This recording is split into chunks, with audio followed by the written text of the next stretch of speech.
जय हिंद साथियों, आपका आपके चैनल पर स्वागत है। मेरे दोस्त, आज का टॉपिक है हम सभी का भारतीय रक्षा प्रौद्योगिकी। आइए आज की क्लास को शुरुआत करते हैं। तो मेरे दोस्त, ध्यान दिया जाए,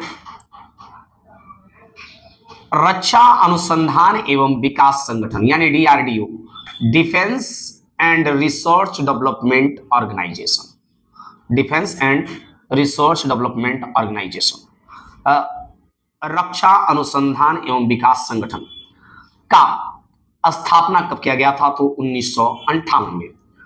और यह किसकी अध्यक्षता में किया गया था? तो डॉक्टर एपीजे अब्दुल कलाम की अध्यक्षता में। डीआरडीओ का मुख्य कार्य रक्षा के संदर्भ में अनुसंधान, डिजाइन तथा विकास कार्यक्रमों का संचालित करना है। किसका कार्य है? डीआरडीओ का रक्षा के संदर्भ में अनुसंधान, डिजाइन तथा विकास कार्यक्रम को संचालित करना है। भारत का एकीकृत प्रक्षेपास्त्र, इसे बोलते हैं मिसाइल। प्रक्षेपास्त्र को क्या बोला जाता है? प्रक्षेपास्त्र को मिसाइल कहा जाता है। तो भारत का एकीकृत प्रक्षेपास्त्र विकास कार्यक्रम कब से आरंभ हुआ? तो भारत का एकीकृत प्रक्षेपास्त्र यानी मिसाइल डेवलपमेंट प्रोग्राम जो है वह भारत में कब शुरू हुआ? 1982 से 83 में किया गया। 1980 में स्वतंत्र रक्षा अनुसंधान एवं विकास विभाग को गठित किया गया। देखिए, ये क्या बोला जाए, रक्षा अनुसंधान एवं विकास विभाग जो है ये 1958 में भी था। ये स्वतंत्र नहीं था, वह अन्य देश की सहायता से भी था। इसको शुरुआत किया गया 1980 में। और जिसका मुख्यालय कहां रखा गया? नई दिल्ली। कहां पर है डीआरडीओ की स्थापना? नई दिल्ली में। आगे बढ़ते हैं। वैज्ञानिक तथा औद्योगिक अनुसंधान परिषद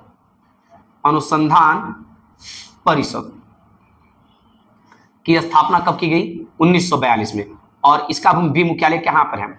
नई दिल्ली। वैज्ञानिक तथा औद्योगिक अनुसंधान परिषद की स्थापना 1942 में और मुख्यालय कहां पर? इसका भी नई दिल्ली। ये जो CSIR है, वैज्ञानिक तथा औद्योगिक अनुसंधान परिषद, इसका अध्यक्ष कौन होता है? तो प्रधानमंत्री। भारत का पहला प्रक्षेपास्त्र यानी मिसाइल पृथ्वी है। भारत का पहला मिसाइल कौन सा है? पृथ्वी।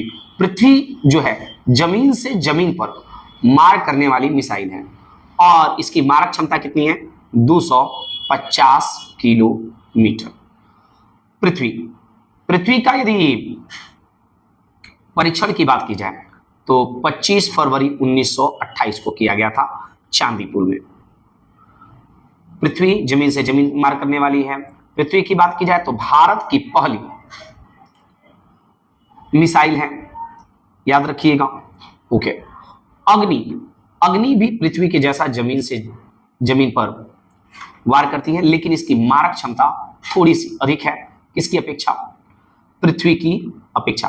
पृथ्वी मात्र 250 किलोमीटर, लेकिन अग्नि जो है इसकी मारक क्षमता जो है 3500 किलोमीटर है। अग्नि 1 का प्रथम परीक्षण जो है वह किया गया 22 मई 1989 को, लेकिन पृथ्वी का कब किया गया? 25 फरवरी 1988 को सफल परीक्षण किया गया। पृथ्वी 1988 में और अग्नि 1989 में, दोनों जो है जमीन से जमीन मार करने वाली मिसाइलें हैं। अब अगला है जमीन से हवा में मार करने वाला मिसाइल। यदि बात किया जाए तो भारत का है त्रिशूल, जमीन से हवा में मार करने वाला, और इसकी मारक क्षमता जो है 9 किलोमीटर है, याद रखिएगा। और इसका सफल परीक्षण 5 जून 1989 को, क्या 5 जून 1989 को, तो 3 याद रखिएगा। पृथ्वी की बात की जाए तो 25 फरवरी 1988। पृथ्वी की बात की जाए तो आप देख पा रहे होंगे 25 फरवरी 1988। मैं इसको हाईलाइट कर दे रहा हूं, चीजें आप तीनों देखें। 25 फरवरी 1988 को पृथ्वी का, अग्नि का 22 मई 1989 को, और जून में यदि देखा जाए तो त्रिशूल याद रखिएगा। और इसका परीक्षण किया गया।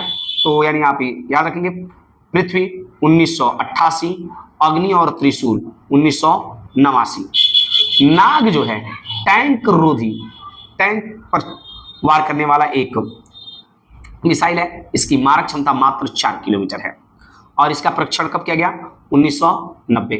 आपने देखा पृथ्वी 1988, और उसके बाद आपने देखा अग्नि 1989, 22 में 1989, 22 मैंने लिख दिया 1989। और यदि बात किया जाए तो त्रिशूल भी 1989, 5 जून को था। और नाग जो है टैंक रोधी, इसकी मारक क्षमता 4 किलोमीटर है। यह 1990 में, कब? 1990 में। और नाग जो है मिसाइल, इसको दागो और भूल जाओ के नाम से भी जाना जाता है। आकाश मिसाइल जो है जमीन से हवा की ओर वार करती है, जमीन से हवा की ओर। तो आप गौर करिएगा, एक जमीन से हवा की ओर वार करने वाला पहला था त्रिशूल, और फिर कौन है? आकाश। जमीन से हवा, देखिए नाम से याद है, आकाश यानी हवा में जाएगा, तो ये जमीन से हवा में मार करने वाला है। इसकी मारक क्षमता जो है 25 किलोमीटर है। और यदि इसकी बात की जाए तो यह भी जो है 1990 में इसका सफल परीक्षण किया गया। अस्त्र जो है ये हवा से हवा में, हवा से हवा में, अस्त्र की बात यदि की जाए तो हवा से हवा में वार करने वाला। नाग जो है जमीन से हवा, क्या बोला जाए, आकाश जो है जमीन से हवा। यदि बात किया जाए कि क्या बोलते हैं, त्रिशूल, ये भी क्या बोला जाए, जमीन से हवा की ओर वार करती। ये चीजें याद रखिएगा। तेजस की यदि बात करें, तेजस स्वदेश निर्मित प्रथम हल्का लड़ाकू विमान है। तेजस प्रदेश या स्वदेश निर्मित, स्वदेश, प्रदेश नहीं, स्वदेश निर्मित प्रथम हल्का लड़ाकू विमान है। कौन?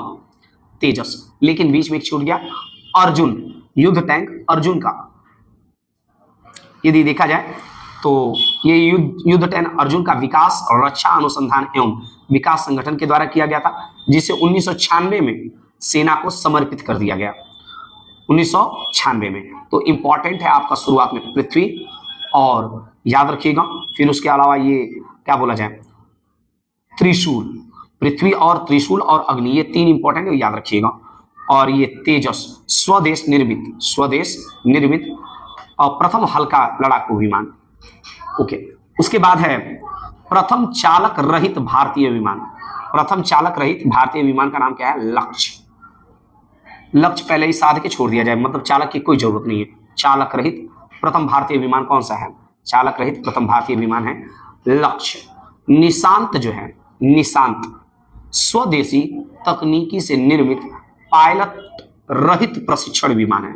निशांत, निशांत जो है पायलट रहित प्रशिक्षण विमान है, प्रशिक्षण विमान है, प्रशिक्षण देने के लिए, ट्रेनिंग।